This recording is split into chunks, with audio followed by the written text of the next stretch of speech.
வினோத வாய்ஸ் நேயர்களுக்கு வணக்கம். நான் உங்கள் கிருஷ்ணவேல். இன்னைக்கு ஹென்றுமாவுக்கு நம்ம வந்திருக்கோம் ரொம்ப நாள் கழிச்சு. நிறைய பேருக்கு மற்ற சேனல்லாம் கேட்டாங்க, சார் விவி சேனல் என்னாச்சு சார் ஒன்றுமே போடல அப்படின்னு. வேற ஒன்றும் இல்லை, நண்பர்கள் சந்திப்போம்னு சொல்லிட்டு இருந்தாங்கல்ல, அது குறித்த அறிவிப்பை விரைவில் 2-3 நாளில் வெளியிடுறேன். அதற்கு வெளியிடுறோன்னு சொல்லிட்டு சும்மா ஒரு மீட்டுன்னு சொன்னால் நல்லா இருக்காதுல்ல. அந்த டீட்டெயில்ஸ் அப்புறம் சொல்கிறேன். அதுக்கு வெளியிடுவதற்காக ஒரு 3 நூல்கள், தெரிந்த வரலாற்றின் தெரியாத பக்கங்கள், அடுத்த 3 பாகம் தயார் பண்ணிட்டு இருந்தேன். அந்த எழுத்து வேலைகள் நிறைய இருந்ததுனால வீடியோவில் கான்சென்ட்ரேட் பண்ண முடியல. ப்ளஸ் எலெக்ஷன் நேரத்தில் வேறு பெருசாக கண்டென்ட்டும் ஒன்றும் பேசுகிற மாதிரி இல்லைன்றதுனால அப்படியே கொஞ்சம் ஆற போட்டோம். ஸோ மறுபடியும் தொடங்கலாம். நேற்று இரவு தான் பார்த்தீங்கன்னா, அதாவது 2ஆம் தேதி இரவு தான் எலெக்ஷன் கமிஷன் ஒரு வழியாக அதிகாரப்பூர்வமாக எத்தனை பேர் வாக்களித்தார்கள் அப்படின்னு ஒவ்வொரு கான்ஸ்டியூஷன் வைஸ் டீட்டெயில்ஸ் கொடுத்தாங்க. அந்த டீட்டெயில்ஸ் இல்லாமல் எப்படா நம்ம அந்த அனாலிசிஸை பண்ணுறது அப்படின்னு சொல்லிட்டு தான் அந்த அனாலிசிஸ் பண்ணாமல் இருந்தோம். அது குறித்து அனாலிசிஸ் தொகுதி வாரியாக இன்னைக்கு விரிவாக பார்த்துடலாம்.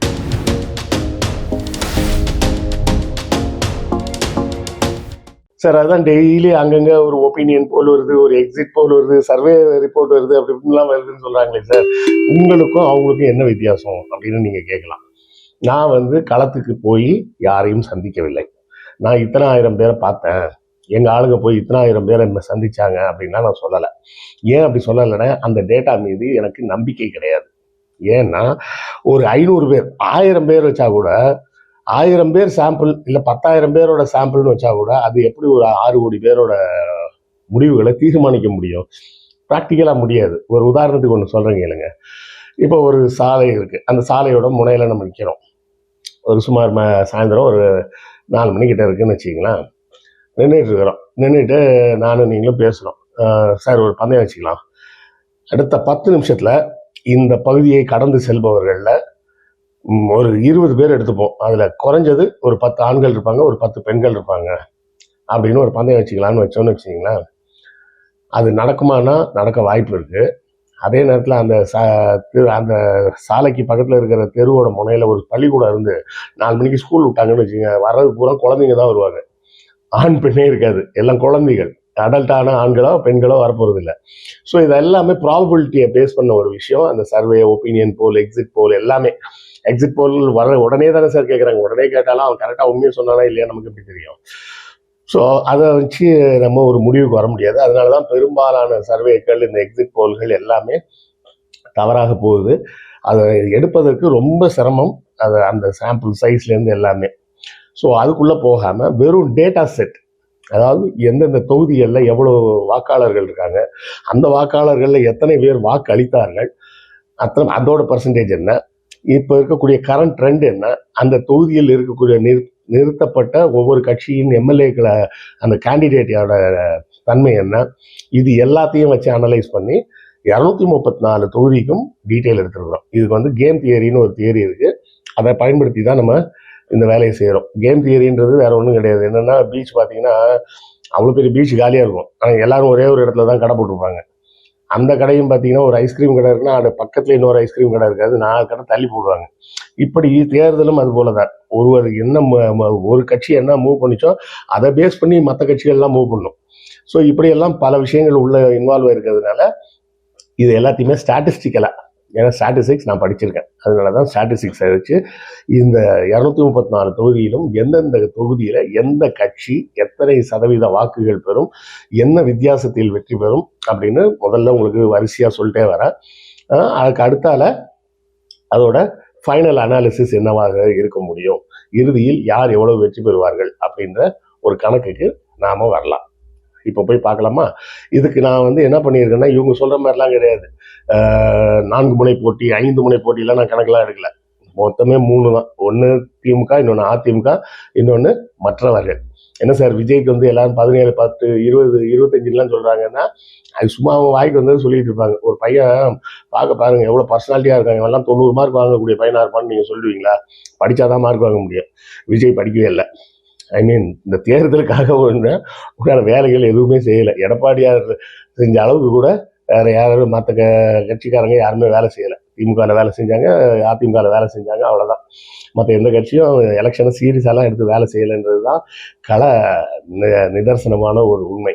2 நாளைக்கு ஒரு தடவை லீவ் போட்டு போயிடுவார், அப்புறமா வருவாருன்ற மாதிரி தான் விஜய் வந்துட்டு இருந்தார். விஜய் இஸ் நெக்லிஜிபிளி ஸ்மால், சரியா? ஸோ அந்த கண்ணோட்டத்தோடவே நாம இந்த அனாலிசிஸ் என்னன்றதை பார்ப்போம். நான் இதில் ரொம்ப டீட்டெயில்ஸ்க்கெல்லாம் போகல, அப்படியே கரெக்டாக சொல்லிட்டு போயிடுறேன்.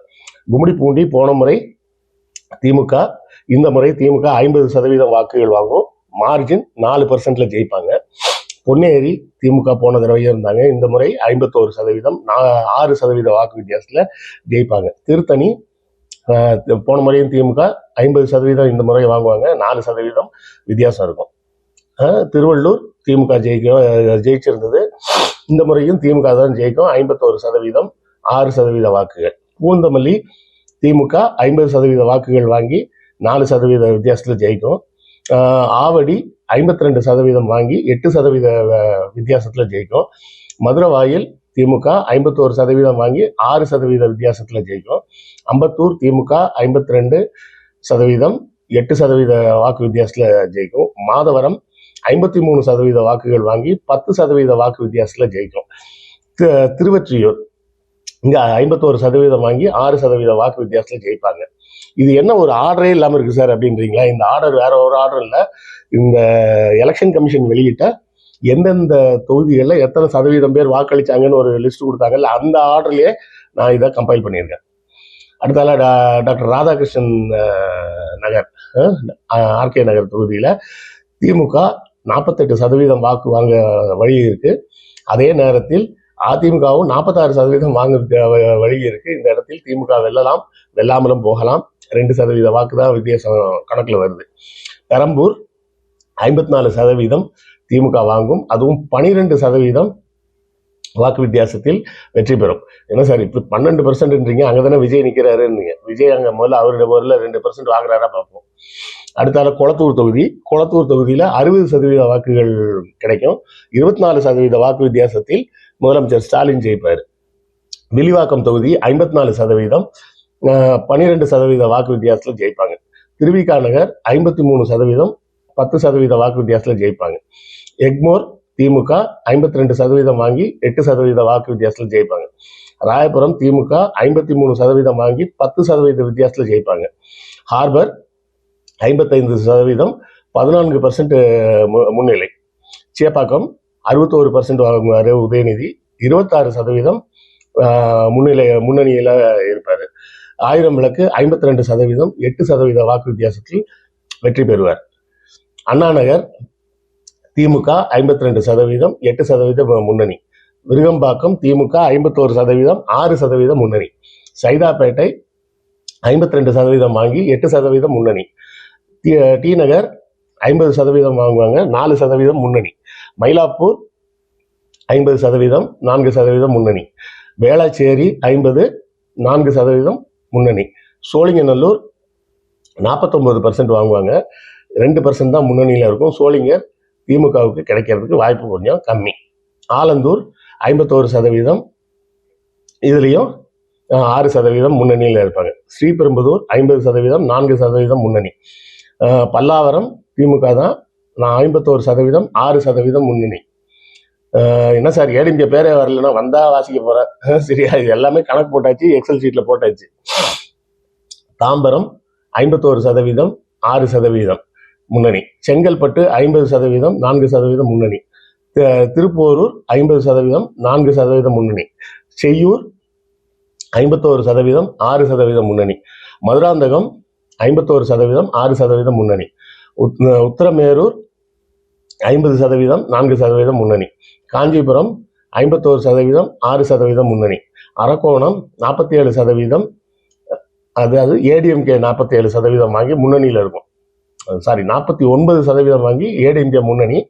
ஆனால் வித்தியாசம் 2% வாக்கு வித்தியாசத்தில் தான் இருக்கும். சோழிங்கநல்லூர் ஏடிஎம்கே தான் ஜெயிக்கும், 50% வாங்கி 4% முன்னணியில் இருக்கும். காட்பாடி திமுக 52% வாங்கி 8% முன்னணியில் ஜெயிக்கும். ராணிப்பேட் திமுக 50% வாங்கி 4% முன்னணி. ஆற்காடு 51%, 6% முன்னணி. வேலூர் 52%, 8% முன்னணி. இது ஏதோ நான் அடிச்சு விட்றேன்னு நினச்சிக்காதீங்க. நீ ஃபுல்லாக கால்குலேஷன் தான். நீங்கள் உங்கள் தொகுதியில் நான் சொன்னது கரெக்டாக இருக்குமா அப்படின்றத உங்கள் கெஸ் இருந்தாலும் கமெண்ட்டில் சொல்லுங்கள், தெரிஞ்சுக்கிறேன். அணைக்கட்டு 50%, 4% முன்னணி திமுக. கீழ் வைத்தினா குப்பம், கீழ் வைத்தினன் குப்பம் அப்படின்னு ஒரு தொகுதி, அது 51%, 6% முன்னணி. குடியாத்தம் 52, 8% முன்னணி. வாணியம்பாடி 51%, 6% முன்னணி. ஆம்பூர் 51%, 6% முன்னணி. ஜோலார்பேட் 49%, 2% முன்னணி. ஏடிஎம்கேங்க இந்த இடத்துல. ஆனால் ஏடிஎம்கேக்கு மட்டும் 2% தான் முன்னணின்றீங்களேன்னா அப்படிதான் இருக்குன்றது தான் நிதர்சன உண்மை. திருப்பத்தூர் 50% வாங்கி திமுக 4% முன்னணியில் இருக்கும். ஊத்தங்கரை அதிமுக 46% வாங்கி 4% முன்னணியில் ஜெயிக்கும். பர்கூர் அதே மாதிரி 50% வாங்கி 4% முன்னணியில் ஜெயிக்கும். கிருஷ்ணகிரி 49% வாங்கி 2% முன்னணியில் ஏடிஎம்கே. வேப்பனஹள்ளி அங்கேயும் எப்படியும் 50% அதிமுக வாங்கி 4% முன்னணியில் ஜெயிக்கும். ஓசூரில் டிஎம்கே 51%, 6% முன்னணி.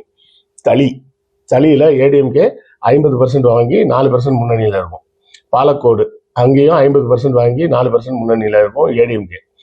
பெண்ணாகரத்தில் திமுக 50%, 4% முன்னணி. தருமபுரி பாப்பிரெட்டிப்பட்டி ரெண்டுமே அதிமுக 50% வாங்கி 4% மார்ஜினில் வெல்லும். ஹரூர்லேயும் அதிமுக தான் ஜெயிக்கும். அதிமுக 50% வாங்கி 4% முன்னணியில் வரும். செங்கத்தில் டிஎம்கே 51 வாங்கி 6% முன்னணி. திருவண்ணாமலை 52% வாங்கி 8% முன்னணியில் ஜெயிக்கும். கீழ்பெண்ணாத்தூர் 51% வாங்கி 6% முன்னணி டிஎம்கே. கலசப்பாக்கத்தில் 50% ஏடிஎம்கே வாங்கும், 4% முன்னணியில் ஜெயிக்கும். போலூரில் டிஎம்கே 51%, 6% முன்னணி. ஆரணியில் 49% ஏடிஎம்கே வாங்க வாய்ப்பு இருக்குது, 2% முன்னணியில் ஜெயிக்கலாம். செய்யாறில் கிளியராகவே ஜெயிச்சுடுவாங்க ஏடிஎம்கே, 50% வாங்கி 4% முன்னணி. வந்தவாசியில் 50% வாங்கி 4% முன்னணியில் இருப்பாங்க. ஜிஞ்சி இது திமுக. செஞ்சியில் 51% வாங்கி 6% முன்னணி. மயிலம் தொகுதியில் திமுக 50%, 4% முன்னணி. திண்டிவனம் 45%, 6% முன்னணி. வன்னூர் 45%, 6% முன்னணி. விழுப்புரம் 52%, 8% முன்னணி. விக்கிரவாண்டி 51%, 6% முன்னணி. திருக்கோயிலூர் 50% வாங்கி 4% முன்னணி. உளுந்தூர்பேட்டை திமுக 50% வாங்கி 4% முன்னணி. ரிஷிவந்தியம் 51%, 6% முன்னணி. சங்கராபுரம் அதிமுக 50% வாங்கி 4% முன்னணியில் போகும். கள்ளக்குறிச்சி டிஎம்கே 6% முன்னணி, 51% வாக்குகள் வாங்குவார்கள். அப்புறம் கங்கவள்ளியில் அதிமுக 50% வாங்கி 4% முன்னணியில் இருக்கும். ஆத்தூரில் அதிமுக தான் மறுபடியும் 50% வாங்கி 4% முன்னணியில் இருக்கும். ஏற்காடுலேயும் அதிமுக தான் முன்னணி, 51% வாங்கி 4% முன்னணி. இதுக்கு அடுத்த வர்றது எல்லாமே 4% தான். அதில் எல்லாமே அதிமுக தான். சரியா? ஏற்காடுக்கு அப்புறம் ஓமலூரில் 50%, மேட்டூரில் 50%, எடப்பாடியில் 51%, சங்கரியில் 51%, சேலம் மேற்கு 50%, சேலம் வடக்கு 50%, சேலம் தெற்கு 50%. இங்கே நான் ஏடிஎம்கேன்னு சொன்னால் ஏடிஎம்கே மட்டும் கிடையாது, ஏடிஎம்கேயோட கூட்டணி கட்சிகளாகவும் இருக்கலாம். வீரபாண்டியிலே ஏடிஎம்கே. இந்த இப்போ அடுத்தால வர ஒரு 10 தொகுதிகளில் ஒரு தொகுதி தான் டிஎம்கே, மீது எல்லாமே ஏடிஎம்கே தான் ஜெயிக்கும். இதெல்லாம் பார்த்தீங்கன்னா வீரபாண்டி 51%, ராசிபுரம் 50%, சேந்தமங்கலம் 50%, நாமக்கல் 50%, பரமத்தி வெள்ளூர் 50%, திருச்செங்கோடு 51%, குமாரபாளையம் 51%, ஈரோடு மேற்கு 50%, மொடக்குறிச்சி 50%, இதில் ஈரோடு கிழக்கில் மட்டும் திமுக 50% வாங்கி 4% ஓட்டு வித்தியாசத்தில் வெற்றி பெறுவாங்க. அப்புறம் தாராபுரத்துலையும் பார்த்தீங்கன்னா இந்த இப்போ அடுத்தால சொல்கிற 10லையுமே பார்த்தீங்கன்னா ஒரு 7 சீட் வந்து ஏடிஎம்கே தான் ஜெயிக்கும். தாராபுரம் 50%, காங்கே 51%, பெருந்துறை 51%, பவானி 50%, அந்தியூர் 50%, கோபிச்செட்டிப்பாளையம் 51%, பவானி சாகர் 50%. இந்த 7 தொகுதியிலையும் ஏடிஎம்கே தான் வெற்றி பெறுவதற்கு வாய்ப்பு இருக்கு. வாக்கு சதவீதமும் 4 முதல் 6% வாக்கு வித்தியாசத்தில் வெல்வதற்கு வாய்ப்பு இருக்கு. உதகமண்டலம் டிஎம்கே, அது மாற முடியாது. ஊட்டி வந்து டிஎம்கே தான் ஜெயிக்கும், 51%, 6% வாக்கு வித்தியாசம். Gudalur 50% DMK, Coonoor 51% DMK. அடுத்தால மேட்டுப்பாளையத்துல இந்த செட்லையும் பார்த்தீங்கன்னா ஒரு 10 தொகுதிகள் வரிசையாக சொல்கிறேன். அதில் 9 தொகுதிகள் ஏடிஎம்கே தான் ஜெயிக்கும். ஆனால் வாக்கு வித்தியாசமும் பார்த்தீங்கன்னா ஓரளவு நல்ல வித்தியாசம், ஒரு 4%, 6%லாம் ஜெயிக்கிறாங்க. மேட்டுப்பாளையம் 50%, அவினாஷி 50%, திருப்பூர் வடக்கு 50%, திருப்பூர் தெற்கு 50%, பல்லடம் 51%, சூலூர் 51%, கவுண்டம்பாளையம் 50%, கோயம்புத்தூர் வடக்கு 50%, தொண்டாமுத்தூர் 50%, கோயம்புத்தூர் தெற்கு மட்டும் டிஎம்கே ஜெயிக்கிறதுக்கு வாய்ப்பு இருக்கு. 4% வாக்கு வித்தியாசத்தில் 50% வாங்கி கோயம்புத்தூர் தெற்கில் திமுக வெல்லும். அடுத்தால பார்த்தீங்கன்னா சிங்காநல்லூர், இங்கேயும் பார்த்தீங்கன்னா ஒரு இந்த அடுத்த 10 சீட்லையும் பார்த்தீங்கன்னா 2 சீட்டில் தான் டிஎம்கேக்கு வாய்ப்பு இருக்கு, மற்றதெல்லாம் ஏடிஎம்கே தான். சிங்காநல்லூர் ஏடிஎம்கே 50%, கிணத்துக்கடவு 50%, பொள்ளாச்சியில் ஒரு 50%, உடுமலைப்பேட்டையில் 50%, மாடத்துக்குளம் இதில் ஒன்று மட்டும் தப்பாக சொல்லிட்டோம், வால்பாறை மட்டும் திமுக 50% வாங்கும். மற்ற இதில் வந்தோம்னா பழனி 50% அவங்க தான் வாங்குவாங்க. ஒட்டஞ்சத்திரமும் ஏடிஎம்கே தான் 50% வாங்கும். நிலக்கோட்டையிலையும் 50% வாங்கி ஏடிஎம்கே தான் ஜெயிக்கும். ஆத்தூரில் மட்டும் 50% வாங்கி 4% வித்தியாசத்தில் திமுக வெல்லும். அடுத்தால பார்த்தீங்கன்னா நத்தம்ல 50% வாங்கி திமுக வெல்லும். இதில் வந்து ஏடிஎம்கே ரொம்ப கம்மி தான், 2 சீட்டு தான் மற்ற இந்த 10 பேட்சில். நத்தம் 50%, திண்டுக்கல் 51%, வேடசந்தூர் 46%, அரவக்குறிச்சி 50%, கரூர் 51%, கிருஷ்ணராயபுரம் 50%, அப்புறம் குளித்தலை 51%, அப்புறம் திருச்சிராப்பள்ளி மேற்கு அங்கே 50%. இதில் மணப்பாறை, ஸ்ரீரங்கம் இது ரெண்டும் ஏடிஎம்கே 50% வாங்கி வெல்வதற்கு வாய்ப்பு இருக்கு. அப்புறம் திருச்சிராப்பள்ளி கிழக்கு, இங்கேயும் திமுக தான், இங்கேயும் நிறைய திமுக தான் ஜெயிக்குது, ஒரு தொகுதி மட்டும் தான் வருது. திருவெரும்பூர் 51, லால்குடி 51, மண்ணச்சநல்லூர் 51%, முசிறி 51%, பெரம்பலூர் 52%, குன்னம் தொகுதி 51%, அரியலூர் 52%, ஜெயங்கொண்டம் 51%, துறையூரில் மட்டும் 50% வாங்கி அதிமுக ஜெயிக்கும், 4% வாக்கு வித்தியாசத்தில் இருக்கும். திருச்சி கிழக்கு நம்ம விஜய் நிற்கிற தொகுதியாச்சு சார், அங்கே எப்படி சார் 50% டிஎம்கே 46% ஏடிஎம்கேன்றீங்களா? தேர்தல் முடிவுகள் வரட்டும், பார்ப்போம். ஏன்னா ஒரு நாள் தானே இன்னைக்கு நம்ம சொல்கிறோம், நாளைக்கே உங்களுக்கு எல்லாம் தெரிஞ்சிட போது என்னோட கால்குலேஷன் கரெக்டாக இல்லையான்னு. திட்டக்குடி இது இந்த 10 செட்டில் வந்து எல்லாமே திமுக தான், தனித்தனியாக சொல்லணும்னு அவசியம் இல்லை. திட்டக்குடி 50%, விருதாச்சலம் 51%, நெய்வேலி 51%, பண்ருட்டி 51%, கடலூர் 52%, குறிஞ்சிப்பாடி 51%, புவனகிரி 51%, சிதம்பரம் 51%, காட்டுமன்னார் கோயில் 50%, சீர்காழி 51%. இந்த 10 தொகுதிகள்லையும் 50க்கும் மேற்பட்ட பர்சன்டேஜில் டிஎம்கே வென்றுவிடும். அடுத்தால பார்த்தீங்கன்னா இதுவும் அப்படியே நம்ம தஞ்சாவூர் பெல்ட் தான். இந்த அடுத்த 10 தொகுதியிலுமே திமுக தான் ஜெயிக்கும். அதில் குறிப்பாக பார்த்தீங்கன்னா திருவாரூரில் 14% வாக்கு வித்தியாசத்தில் ஜெயிக்கும். மற்ற தொகுதியெலாம் எப்படி இருக்குன்னு பார்த்தோம்னா மயிலாடுதுறை 50%, பூம்புகார் 50%, நாகப்பட்டினம் 51%, கீழ்வெள்ளூர் 50%, வேதாரண்யம் 51%, திருத்துறைப்பூண்டி 50%, மன்னார்குடி 52%, திருவாரூர் நான் ஏற்கனவே சொன்ன மாதிரி 55% வாங்கினாலும் 14% லீடிங்கில் ஜெயிப்பாங்க. நன்னிலம் 51%, திருவிடைமருதூர் அது 50%, கும்பகோணம் 50%. இதுவும் ஃபுல்லாக பார்த்தீங்கன்னா ஒரு 7 சீட் வந்து டிஎம்கே தான் வின் பண்ணுற மாதிரி இருக்கு. எதெல்லாம் பார்த்தீங்கன்னா கும்பகோணம், பாபநாசம், திருவையாறு, தஞ்சாவூர், ஒரத்தநாடு, பட்டுக்கோட்டை, பேராவூரணி, இது எல்லாமே 51% வாக்கு வித்தியாசத்தில் திமுக வெல்லும். மற்ற மூணு எதுன்னு பார்த்தீங்கன்னா கந்தர்வக்கோட்டை, விராலிமலை, புதுக்கோட்டை, இந்த 3 ஏரியாலையும் 50% வாங்கி அதிமுக வெல்லும். அப்புறம் திருமயம் இந்த தொகுதியில் திருமயம்ல வந்து பார்த்தீங்கன்னா அதிமுக 50% வாங்கும். ஆலங்குடியில் திமுக 50% வாங்கி ஜெயிக்கும். அடுத்தால பார்த்தீங்கன்னா அறந்தாங்கியில் அதிமுக 50% வாங்கி ஜெயிக்கும். காரைக்குடி 50% வாங்கி திமுக, திருப்பத்தூர் 50% திமுக, சிவகங்கை 51% வாங்கி திமுக, மானாமதுரையில் 50% வாங்கி திமுக ஜெயிக்கும். மேலூரில் 50% வாங்கி ஏடிஎம்கே ஜெயிக்கும். ஏடிஎம்கே கூட்டணி. மதுரை கிழக்கு திமுக, சோழவந்தான் 50%ல ஏடிஎம்கே ஜெயிக்கும். மதுரை வடக்கு ஏடிஎம்கே தான் ஜெயிக்கணும் வருது, 50% வாங்குவாங்க. மதுரை தெற்கு திமுக 50%, மதுரை சென்ட்ரல் திமுக 50%, மதுரை மேற்கு ஏடிஎம்கே அவங்க 50% வாங்கி அவங்க ஜெயிக்கிறதுக்கு வாய்ப்பு இருக்கு. திருப்பரங்குன்றம் ஏடிஎம்கே ஜெயிக்கிறதுக்கு தான் வாய்ப்பு இருக்கு.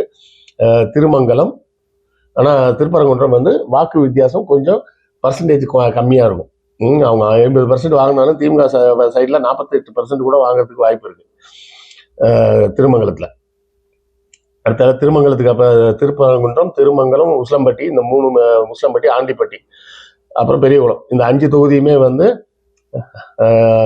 அதிமுக ஜெயிச்சிரும். ப்ளஸ் 6வது தொகுதியாக போடி நாயக்கனூரும் அதிமுக தான் ஜெயிக்கிறதுக்கு வாய்ப்பு இருக்கு. எல்லா இடத்துலையுமே 50% கிட்ட வாங்கி 4% வாக்கு வித்தியாசத்தில் அவர்கள் வெற்றி பெற வாய்ப்பு இருக்கு.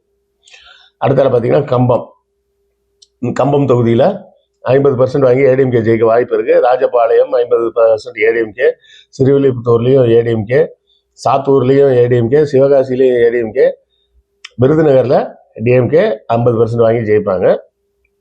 அருப்புக்கோட்டையிலையும் ஏடிஎம்கே, திருச்சுழியிலையும் ஏடிஎம்கே, பரமக்குடியில் மற்றும் திருவாடனை, இந்த 2 இடத்துலையும் டிஎம்கே ஜெயிக்கும். ராமநாதபுரம் டிஎம்கே 50%, முதுகுளத்தூர் ஏடிஎம்கே 50% வாங்கும். விளாத்திக்குளம் ஏடிஎம்கே, தூத்துக்குடி டிஎம்கே 51% வாங்குவாங்க. இங்கெல்லாம் பெரிய வாக்கு வித்தியாசம் இருக்காது, ஒரு 4% வாக்கு வித்தியாசத்தில் தான் இந்த வெற்றிகள் தீர்மானிக்கப்படும். திருச்செந்தூர் டிஎம்கே, ஸ்ரீவைகுண்டம், தூத்துக்குடி சொல்லலைன்னா வச்சுக்கோங்க, அதுவும் திமுக தான் 6% வாங்குவாங்க. அப்புறம் Srivaikuntam DMK, Ottapidaram ADMK, Kovilpatti ADMK, Sankarankovil ADMK, Vasudevanallur ADMK, Kadayanallur DMK, Tenkasi DMK, Alangulam DMK, Tirunelveli DMK, Ambasamudram DMK, Palayamkottai DMK, Nanguneri DMK, Radhapuram DMK, Kanniyakumari DMK, Nagercoil ADMK, Colachel DMK, Padmanabhapuram ADMK, Vilavancode ADMK, Killiyoor DMK. So இதுதான் இப்போதைக்கு இருக்கக்கூடிய நிலவரங்கள். இறுதி நிலை சீட் ஸ்ட்ரென்த் பிரேக் டவுன் எப்படி பார்த்தோம்னா, டிஎம்கே தெளிவான வெற்றி பெறக்கூடிய தொகுதிகள் 9 தொகுதிகள். அதில் வந்து செகண்ட் இதே கிடையாது. ஓரளவு கொஞ்சம் குறைவான வாக்கு வித்தியாசம் அப்படின்னு மாதிரி சாய்வு வெற்றி, அப்படியே லீனிங் வெற்றின்றது ஒரு 145 தொகுதிகளில் இருக்கும். தொங்கலில் விட போகிறது ஒரு 2 தொகுதி கண்டிப்பாக தொங்கலில் விடும். அது ஏற்கனவே நம்ம அந்த லிஸ்ட்ல இருக்கு. அதிமுகவை பொறுத்தவரை பார்த்தீங்கன்னா தெளிவான வெற்றின்னு எந்த தொகுதியுமே கணக்கில் வரல. தெளிவான வெற்றினா 10% மேலே இருக்கணும். அந்த மாதிரி 10% வித்தியாசத்தில் இருக்கணும். 10% வித்தியாசத்தில் ஏடிஎம்கேக்கு எதுவுமே வரல. இந்த சாய்வு வெற்றின்றது 76 சீட் வருது. தொங்கலில் விடுறது ஒரு 6 சீட்டில் கூட ஏடிஎம்கே தொங்கலில் போயிடும். இந்த கணக்கு வச்சு பார்த்தோம்னா திமுக 156 சீட்டும், அதிமுக கூட்டணி 82 சீட்டும் பெறுவார்கள். மற்றவர்களுக்கு இங்கே இடம் இல்லை. சரியா? இந்த சாய்வுன்றது உடையக்கூடிய இடம் இருக்காருன்னா உடையும். ஏன்னா சில இடங்கள்ல பார்த்தீங்கன்னா 5%க்கும் கம்மியான வாக்கு வித்தியாசத்தில் இருக்கிற இடத்துல என்ன வேணா எந்த பக்கம் வேணா ஃப்ளோவாக மாறும். அதில் வந்து ஒரு ப்ரோ இன்கம்பன்சி இருந்துன்னா நேராக திமுக பக்கம் வந்துடும். அப்படி இல்லை ஆன்டி இன்கம்பன்சி இருக்குன்னா அது அப்படியே ஏடிஎம்கே பக்கம் போயிடும். ஏடிஎம்கேவை பொறுத்தவரை இந்த சாய்வு வெற்றின்றது 76 சீட்டில் 54 சீட்டு வந்து பார்த்தீங்கன்னா 5%க்கும் கீழே தான் இருக்கு. அப்போ ரிலேட்டிவா ஏடிஎம்கேக்கு சேஃபான சீட்டு அப்படின்னு பார்த்தா 22 சீட்டு தான் சேஃப் லொகேஷன்ஸ். டிஎம்கேவை பொறுத்தவரை பார்த்தீங்கன்னா 145 சீட்டு சாய்வா இருந்தாலும் 5%க்கும் கம்மியா இருக்கிறது வந்து 32 சீட்ல தான். அப்போ ஸ்விங் ஏற்பட்டுச்சுன்னா 90% தொகுதிகள் மொத்தமாகவே திமுக சைடோ அதிமுக சைடோ அந்த 54 சீட்டோ இல்லை இந்த 32 சீட்டு வந்து அதிமுக பக்கம் போயிடலாம். இல்லை இந்த 54 சீட்டு இந்த பக்கம் வந்துடலாம். 32 சீட்டு அந்த பக்கம் போச்சு அப்படின்னு சொன்னா அதிமுகவோட மொத்த வெற்றி 110 சீட்டா மாறிடும். ஆனா இந்த 54 சீட்டு இந்த பக்கம் வந்துருச்சுன்னு வச்சுக்கோங்க, கிட்டத்தட்ட 199 சீட்ல டிஎம்கே கூட்டணி வெற்றி பெறும். அதுதான் இந்த இடத்துல ஒரு சின்ன விஷயம் இருக்கு. அடுத்தால பாத்தீங்கன்னா இப்போ வாக்கு சதவீதம்னு எடுத்தீங்கன்னா 55.9% வாக்குகள் திமுகவுக்கு கிடைக்கும். 38.1% வாக்குகள் அதிமுக கூட்டணிக்கு கிடைக்கும். மற்றவர்களுக்கு தாவேக்கா நாத்தாக்கா மற்ற அன்புமணி இவர் மருத்துவர் ராமதாஸ் அவங்க எல்லாரையும் சேர்த்தோம்னா எல்லாரும் சேர்ந்து ஒரு 6% வாக்குகளை மொத்தமாக பெறுவார்கள் அப்படிங்கிறது இருக்கு.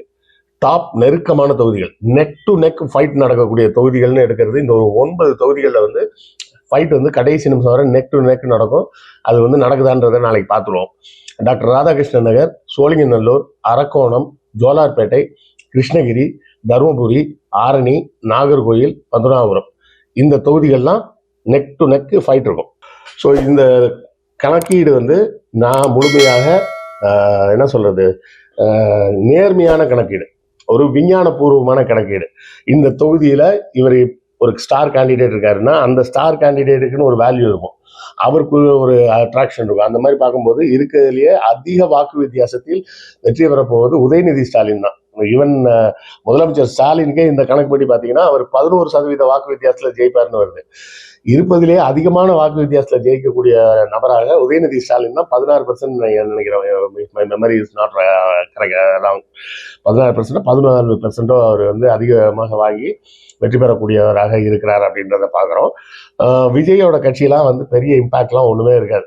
நான் சொல்றது மொத்தமாகவே அவர் வந்து சீமானெல்லாம் கிராஸ் பண்ண மாட்டார். சீமானு வந்து ஒரு 6-7% வாங்கிட்டாலும் கூட விஜயோட வாக்கு வந்து ஒரு 2% தான் வாங்கினாலே விஜய் வந்து பாஸ் பண்ணிட்டார் அரசியல் அப்படின்னு தான் சொல்லணும்.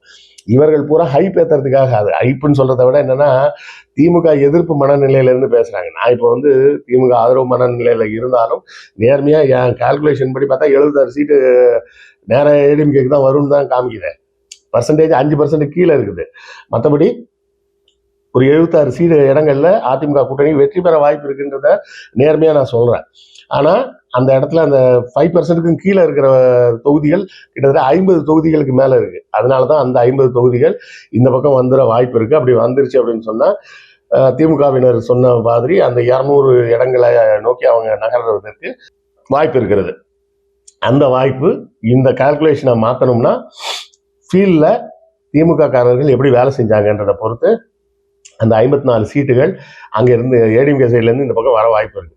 சரியா வேலை செய்யலைன்னா களத்தில் அவர்கள் வேலை போதுமானதாக இல்லை என்றால் அந்த 54 சீட்டு இந்த பக்கம் வராது. ஸோ இப்படித்தான் கள நிலவரம் இருக்கு. எப்படி இருந்தாலும் சேஃபாக பார்த்தோம்னா அதிமுக 22 சீட் கண்டிப்பாக ஜெயிப்பாங்க அதிமுக கூட்டணி. அதே போலவே திமுக கூட்டணி 145 இடங்கள் கண்டிப்பாக ஜெயிக்கக்கூடிய இடம். அதுல ஒரு 30 சீட்டு கொஞ்சம் முன்ன பின்ன இருக்கலாம். அந்த 30 வந்து எங்கேயாவது குழப்பலாம். அது வந்து அந்த 30 குழப்பாம இங்க இருந்துருச்சுன்னா அந்த 50 இந்த பக்கம் வந்துடும். அதுதான் கணக்கு. அந்த 30 வந்து இந்த பக்கத்துல இருந்து அந்த பக்கம் போகாம இருக்கணும். போச்சுன்னா நிலவரங்கள் மாறிடும். ஆக மொத்தத்தில் இன்னைக்கு நம்ம கொடுத்துருக்கிற லிஸ்ட்டை நான் அப்படியே வச்சிருக்கிறேன். எக்ஸல் ஷீட்ல தான் போட்டு வச்சிருக்கிறேன். நாளைக்கு தேர்தல் முடிவுகள் வரும்போது ஒவ்வொரு தொகுதியாக அவர்கள் அறிவிக்க நான் அப்படியே அந்த லிஸ்ட்டை அப்டேட் பண்ணிட்டு நாளைக்கோ நாளை மறுநாளோ நான் உங்களுக்கு இந்த தேர்தல் அறிவிப்புகளில் நாம ப்ரெடிக்ட் பண்ண விஷயங்கள்ல எத்தனை தொகுதிகள் சரியா வந்திருக்கு, எத்தனை சதவீதம் நம்ம ப்ரெடிக்ஷன் கரெக்டு, எத்தனை சதவீதம் நம்ம ப்ரெடிக்ஷன் தப்பு, 90% கரெக்ட் அப்படின்னு சொன்னாலே இந்த மெத்தட் வந்து ஒர்க் ஆகுதுன்னு தான் அர்த்தம். நான் தொகுதி வாரியாவே சொல்லியிருக்கிறேன். 19 தமிழ்நாட்டில் மொத்தமாக இவ்வளோ % ஓட்டு, அவ்வளோ % ஓட்டுலாம் நான் கணக்கெல்லாம் சொல்லலை. மொத்தத்தில் 55% வாக்குகள் திமுக கூட்டணி வாங்கும், 38% வாக்குகள் அதிமுக கூட்டணி வாங்கும், மிச்சம் இருக்க ஒரு 6% வாக்குகள் மற்றவர்கள் ஆளுக்கு கொஞ்சமா பிரிச்சுப்பாங்க அப்படின்றதுதான் இன்னைக்கு நம்ம பார்த்த இந்த கால்குலேஷன் படி உள்ள கணக்கு. இது குறித்த உங்கள் கருத்துக்கள் என்ன? உங்க தொகுதியை பற்றி நான் சொன்ன அந்த கணிப்பு உங்களுக்கு ஏற்புடையதா இருக்கிறதா, இல்ல சரியா தான் வந்திருக்கு அப்படின்னு நீங்க நினைக்கிறீங்களா? எல்லாத்தையுமே கமெண்ட்ல சொல்லுங்க, நானும் தெரிஞ்சுக்கிறேன். இனிமேல் இடைவிடாமல் தினமும் ஒரு வீடியோவாவது கண்டிப்பாக வினோத வாய்ஸ்ல போடுறேன். முடிஞ்ச அளவுக்கு 2 போட ட்ரை பண்றேன், இல்லைனாலும் ஒரு வீடியோவாவது நிச்சயமாக போடுறேன். 2 லட்சியம் 1 நிச்சயம். அடுத்த காலையில் சந்திப்போம். நன்றி, வணக்கம்.